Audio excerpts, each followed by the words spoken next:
예수님은 참 이상합니다. 남들은 만나기 불편해하는 사람들을 자주 만나고 남들이 싫어하는 그런 장소를 자꾸 가기 때문입니다. 특히 예수님께서 자주 찾아가던 베다니 역시 사람들이 꺼려하는 곳이었습니다. 당시 그곳은 사람들이 저주를 받았다고 여기는 문둥병이라 불리우던 한센 병자를 비롯해서 많은 병자와 가난한 자들이 모여 있었습니다.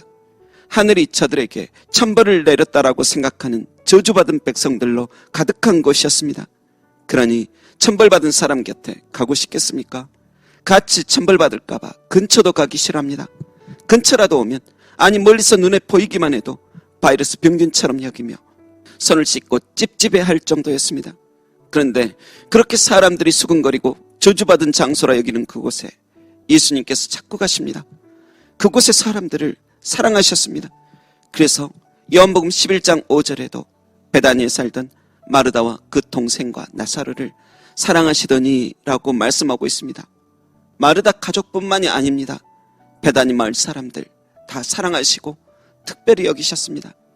그런데 왜 그렇게 예수님은 그곳에 자주 찾아가실까요?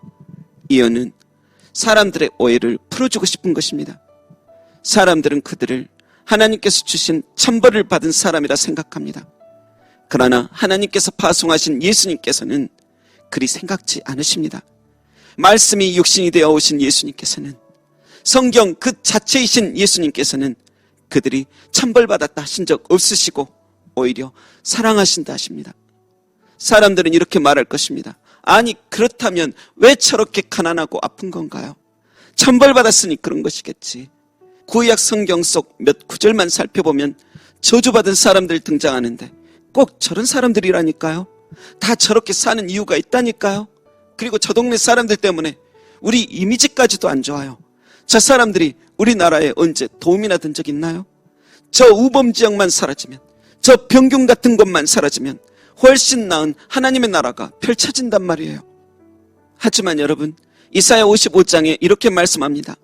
하늘이 땅보다 높음 같이 내 길은 너희의 길보다 높으며 내 생각은 너희의 생각보다 높음이니라. 우리가 사람을 바라보는 것과 하나님께서 사람을 바라보는 것은 하늘이 땅보다 높음처럼, 다시 말해 하늘과 땅 차원으로 다르다는 것을 명심해야 할 것입니다. 여러분, 내가 어떠한 사람을 이렇게 생각한다 해서, 때로는 기도해보니 영적으로 저 사람이 내게 이렇게 보이더라 한다 해서 하나님께서도 당신과 똑같은 생각을 하실 거라 여기지 마십시오. 당신은 저들을 미천하다 여길지 모르지만 하나님께서 그렇게 생각하는 당신을 더욱 미천하다 여기실까 두렵습니다. 또한 당신이 어떤 일을 존귀하게 여긴다 해서 하나님께서도 그 사람을 당연히 존귀하게 여긴다고도 생각지 마십시오. 여러분, 하나님은 외모를 보지 않으십니다. 그 사람이 병들었는지, 못 배웠는지, 가난한지, 나이가 들었는지, 어떤 가문인지, 그런 것은 전혀 상관하지 않으시며 오직 그 사람의 영혼만 바라보십니다. 베다니 같은 가난 속에서, 병 중에서, 손가락질 받는 와중에서도 주님을 생각하고 의지하는지, 구원을 소망하는지 그 애타는 심령을 보십니다. 여러분, 베다니는 하나님 내린 천벌받은 것이 아닙니다. 이 세상에서는 너무도 초라해 보이나 어쩌면 그것이 더욱 큰 하나님의 사랑을 받고 또 말로 다 할 수 없는 놀라운 은총이 예비되어 있는 특별한 장소일 수 있습니다. 그래서 예수님께서도 심령이 가난한 자는 복이 있나니 천국이 그들의 것이고 애통하는 자는 복이 있나니 그들이 위로를 받을 것이라고 이미 공지하셨지 않습니까? 여러분, 그 말씀대로 될 것입니다. 그러니 부디 베다니 같은 삶 산다고 난 천벌받았다고 생각지 마시기 바랍니다. 남들이 내게 당신은 천벌받았다고 100번을 말해도, 기도 좀 한다는 사람이 내게 당신은 이러저러해서 저주받았다고 1000번을 말한다 해도 믿지 마시기 바랍니다.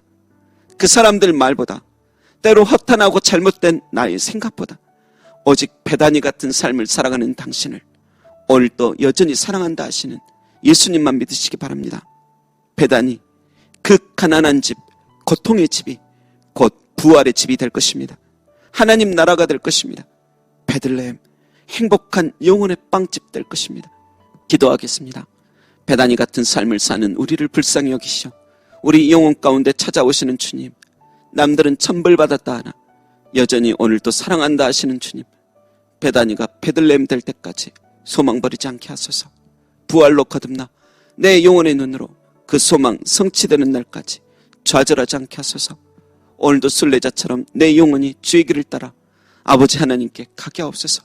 감사드리며 날 사랑하시고 찾아오신 나사로보다 더 완벽한 부활체로 나타나게 하실 예수님의 이름으로 기도합니다. 아멘.